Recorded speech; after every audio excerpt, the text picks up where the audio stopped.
उत्तराखंड में आम आदमी पार्टी विधानसभा चुनाव 2022 से पहले अपनी राजनीतिक जमीन तैयार करने की कोशिशों में जुटी है। इस बीच उत्तराखंड में आम आदमी पार्टी के प्रदेश प्रभारी दिनेश मोहनिया ने अपने एक बयान से राजनीतिक भूचाल ला दिया है। मोहनिया का कहना है कि उत्तराखंड में बीजेपी कांग्रेस के विधायक उनके संपर्क में हैं। हालांकि कांग्रेस बीजेपी ने उनके बयान को खारिज कर दिया है। मोहनिया का कहना है कि एक मंत्री और 4 विधायक, जिसमें बीजेपी और कांग्रेस दोनों के विधायक शामिल हैं, चुनाव से पहले ये नेता आम आदमी पार्टी को ज्वाइन करेंगे। उन्होंने बताया कि जल्द ही समय आने पर उन नामों का खुलासा भी कर दिया जाएगा।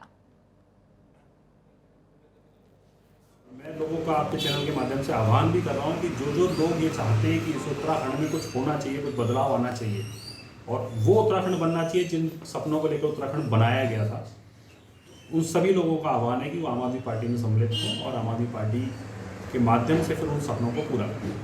तो बीजेपी के कितने, कांग्रेस के कितने संपर्क हैं? नहीं, देखिए, ऐसा स्पेसिफिकली अभी मैं आपको नहीं बताया। मैंने आपको बताया कि 4 विधायक हैं और एक कैबिनेट मिनिस्टर है जिनसे बातचीत तो अभी क्लोज हो गई है और वो कंसेंट दे चुके हैं कि वो आम आदमी पार्टी ज्वाइन करेंगे।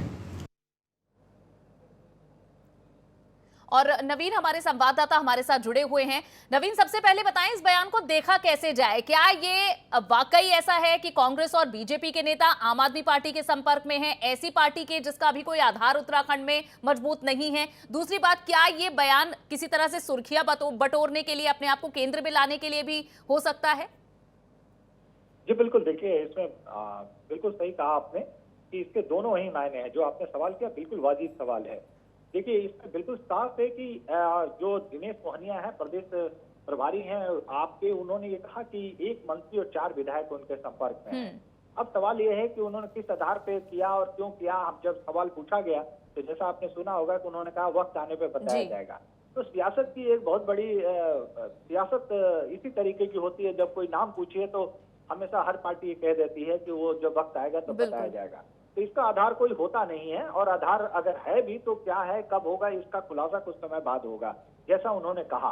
लेकिन ये बात बिल्कुल सही है कि जिस तरीके की आपकी यहाँ पे सरगर्मी है उसको लेकर तो चर्चा है, लेकिन आपको कोई दामन आके थाम ले कोई बड़ा नेता या कोई बड़ा मंत्री, ये भी ऐसा नहीं लगता है। लेकिन दूसरी वहीं पे एक बात और समझ में आती है कि भाजपा हो या कांग्रेस, इन दोनों से कुछ लोग जरूर अपनी पार्टियों से नाराज चल रहे हैं जी। इसका एक बेनिफिट लेने के लिए या अपने को सुर्खियों में लाने के लिए, जैसा आपने कहा, इस तरीके के दावे किए जा सकते हैं जी। और नवीन, क्या इस रूप में भी, नवीन, इसे इस रूप में भी देखा जाए कि अक्सर जो बड़ी पार्टियां किसी दूसरे राज्य में जाती हैं या फिर कोई भी पार्टी अपनी जमीन तैयार करने की कोशिश करती है, तो जो वहां की बड़ी पार्टियां हैं वहीं से काटकर लोगों को लाया जाता है और पार्टी का आधार तैयार किया जाता है, जो एक तरह से हम पश्चिम बंगाल में देख रहे हैं। तो क्या इसी तरह की राजनीति आम आदमी पार्टी उत्तराखंड में कर रही है? जी बिल्कुल, इसमें कोई दो राय नहीं है। जिस तरीके से मैंने आपको बताया और आपने बिल्कुल सही कहा कि देखिए, जो आप है वो अपनी कहीं ना कहीं जमीन तलाश रही है उत्तराखंड के लिए, क्योंकि आपको मालूम है कि ये पर्वतीय क्षेत्र जो है, जब से उत्तराखंड बना है तब से ये यहाँ पे सिर्फ 2 ही पार्टियों की सत्ता हमेशा चली है। 5 साल कांग्रेस, 5 साल बीजेपी, इसी तरीके के एक दूसरे की अदला बदली चलती रहती है।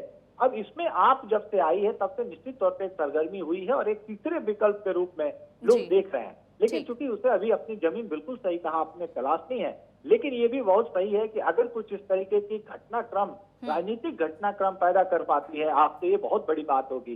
कारण ये, जैसा मैंने बताया कि कुछ नाराजगी कांग्रेस में भी चल रही है, कुछ नाराजगी बीजेपी में भी चल रही है। बिल्कुल। और नवीन, अक्सर ऐसे विकल्पों से जनता को बहुत फायदा होता है, तो विकल्प होने राजनीति में बहुत ज्यादा जरूरी है, जो शायद अब उत्तराखंड की जनता को भी इस रूप में मिले। शुक्रिया नवीन, इस पूरी जानकारी के लिए आपका।